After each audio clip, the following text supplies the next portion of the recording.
Pemirsa, penduduk atau kerama pendatang yang menetap di Banjar Adat Kutuh Kelot, Desa Samsam Kerambitan, dan non-KTP wilayah setempat kini diwajibkan menyetorkan fotokopi KTP untuk dibuatkan ID oleh Satgas Gotong Royong. Hal ini dilakukan untuk membatasi lalu lintas warga keluar masuk wilayah Banjar setempat. Tanpa memiliki ID tersebut, warga di luar Banjar Kutuh Kelot akan didata oleh Satgas terkait maksud dan keperluannya. Ini juga merupakan bagian upaya mencegah penyebaran virus atau wabah COVID-19. Menurut data Satgas Penanganan COVID-19 Kabupaten Tabanan, hingga Rabu 15 April 2020, 5 pasien dalam pengawasan PDP yang tengah menjalani perawatan di rumah sakit dan 4 diantaranya berasal dari sejumlah desa di Kecamatan Kerambitan. Terkait penerapan ID bagi penduduk pendatang non-KTP setempat, Bendesa Adat Kutuh Kelot, Imade Kusuma Hadi didampingi Klien Dinas Kutuh Kelot, Imade Artawan menjelaskan, upaya ini bertujuan mempermudah pendataan penduduk pendatang yang menetap di desa sehingga akses keluar masuk warga bisa terus terpantau. Jadi ID ini wajib ditunjukkan saat keluar masuk wilayah nantinya di pos Satgas. Hal ini diberlakukan mulai 19 April 2020 karena saat ini masih berproses untuk pendataan dan pemberian ID.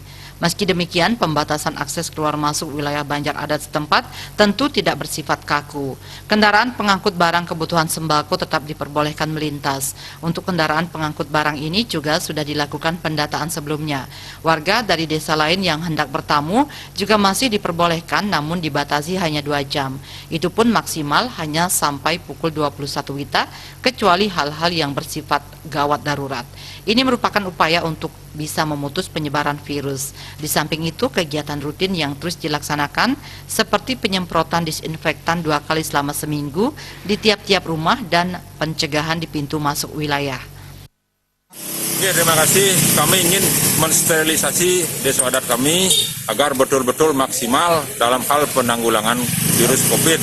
Jadi bagi warga yang tidak memiliki KTP asli Desa Adat Kutuh Kelot untuk sementara selama masalah virus ini semakin hari semakin berkembang, kami pun harus melaksanakan suatu aturan yang lebih ketat lagi. Seperti itu saran kami. Jadi waktu berkunjung kalau memang sangat penting sekali, silakan kami batasin maksimal 20 jam.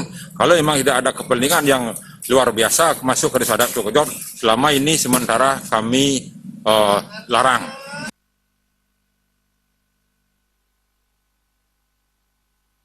Terkait percepatan penanganan COVID-19 dan dampak ekonomi yang ditimbulkan, Satgas Desa Adat kini diperbolehkan menggunakan sebagian dana desa adat.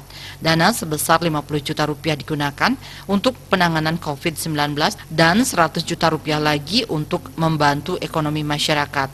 Khusus untuk Desa Adat Kutuh Kelot, sebagian dana desa adat tersebut akan diarahkan untuk pembelian obat-obatan seperti disinfektan dan hand sanitizer, serta akan dimanfaatkan untuk pemberian sembako bagi 155 kerama adat dan kegiatan upacara keagamaan seperti yang diinstruksikan oleh pemerintah. Satgas Desa Adat bergerak secara skala dan niskala. Puspawati, Bali Pos, Biro Tabanan melaporkan.